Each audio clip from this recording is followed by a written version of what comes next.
আজকের ভিডিওতে আমরা জানব বাংলার মঞ্চ ও চলচ্চিত্র জগতের অন্যতম প্রতিভাবান অভিনেতা অনির্বাণ ভট্টাচার্যের জীবনের অজানা কাহিনী। তার শৈশব থেকে শুরু করে আজকের সাফল্যগাথা পর্যন্ত সবকিছু। চলুন শুরু করা যাক। শৈশব। অনির্বাণ ভট্টাচার্যের জন্ম ১৯৮৬ সালের ৭ অক্টোবর পশ্চিমবঙ্গের মেদিনীপুরে। তার পরিবারে বাবা, মা এবং এক বোন রয়েছে। ছোটবেলা থেকেই অনির্বাণ ছিলেন খুবই মেধাবী ও সৃজনশীল।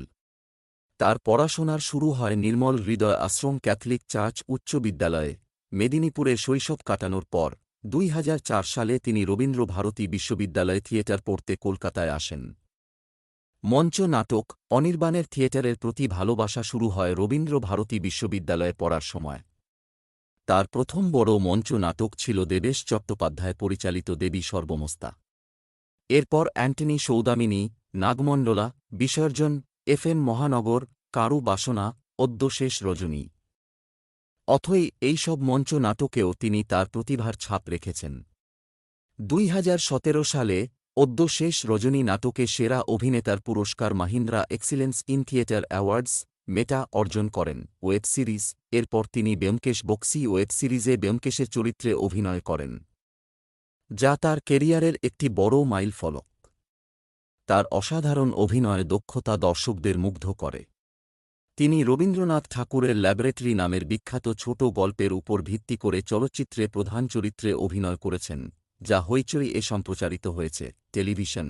২০১৫ সালে অনির্বাণ জি বাংলার টেলিফিল্ম কাদের কুলের বউ দিয়ে চলচ্চিত্র জীবনে শুরু করেন। অনির্বাণ একটি স্বতন্ত্র টেলিভিশন কৌতুক অনুষ্ঠান অপুর সংসারে কাজ করেছেন, যাতে শাশ্বত চ্যাটার্জিও কাজ করেছেন। তিনি জি বাংলার জনপ্রিয় অনুষ্ঠান দিদি নম্বর 1-এ অতিথি হিসাবে এবং দাদাগিরি আনলিমিটেড সিজন 7-এর প্রতিযোগী হিসাবে উপস্থিত হয়েছেন। চলচ্চিত্র জীবন ও সাফল্য। অনির্বাণ অপর্ণা সেনের আরশিনগরে পার্শ্বচরিত্রে অভিনয় করে পর্দায় হিট হয়েছেন। অনির্বাণের চলচ্চিত্র জীবনের বড় ব্রেক আসে ঈগলের চোখ চলচ্চিত্র থেকে। বিজন রায় চরিত্রে অভিনয়ের জন্য তিনি ২০১৭ সালে পার্শ্ব চরিত্রে সেরা অভিনেতা হিসাবে ফিল্মফেয়ার পুরস্কার অর্জন করেন। এরপর ঘরে বাইরে আজ সিনেমার জন্য তিনি প্রথম সেরা অভিনেতা পুরস্কার পান, যা সমালোচক এবং দর্শকদের প্রশংসা পায়। ব্যক্তিগত জীবন। ব্যক্তিগত জীবনে অনির্বাণ খুবই সাধারণ ও সাদাসিধে। তিনি তার পরিবারকে খুবই ভালোবাসেন এবং তাদের সাথে সময় কাটাতে পছন্দ করেন।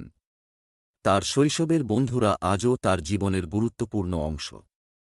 প্লেব্যাক। ২০১৮ সালে অনির্বাণ তার কেরিয়ারে প্রথমবারের মতো প্লেব্যাক করেছেন। সৃজিত মুখার্জি পরিচালিত শাহজাহান রিজেন্সি চলচ্চিত্রের কিচ্ছু চাইনি আমি গানের জন্য তার কণ্ঠ দিয়েছেন।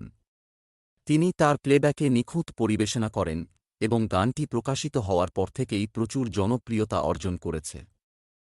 তিনি ২০২০ সালে ড্রাকুলা স্যার চলচ্চিত্রের প্রিয়তমা গানের জন্য নিজের কণ্ঠ দিয়েছেন। এই গানটিও খুব সুন্দর এবং শ্রোতা তাঁর কাজের প্রশংসা করেছেন। অনির্বাণ সম্পর্কে অজানা তথ্য। ২৬ নভেম্বর ২০২০ সালে অনির্বাণ তার দীর্ঘদিনের বন্ধু মধুরিমা গোস্বামী, একজন থিয়েটার শিল্পী এবং পরিচালককে বিয়ে করেছিলেন। জানা গেছে, বিয়ের আগে মধুরিমা ও অনির্বাণ ঘনিষ্ঠ বন্ধু ছিলেন।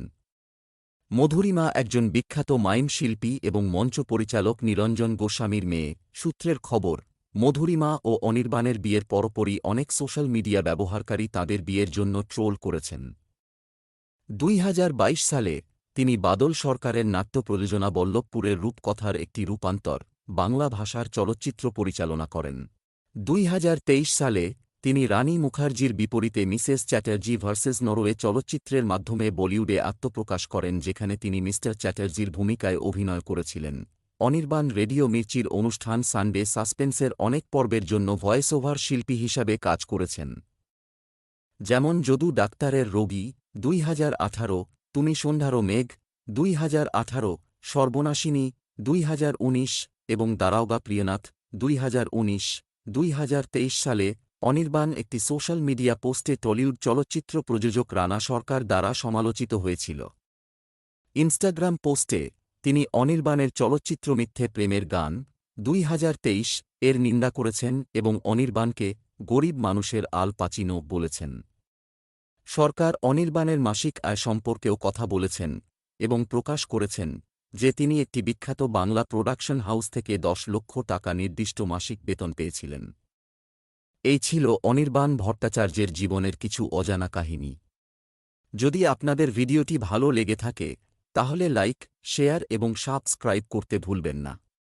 আর কমেন্ট করে জানান পরের ভিডিওতে কোন অভিনেতার জীবনী শুনতে চান। ধন্যবাদ।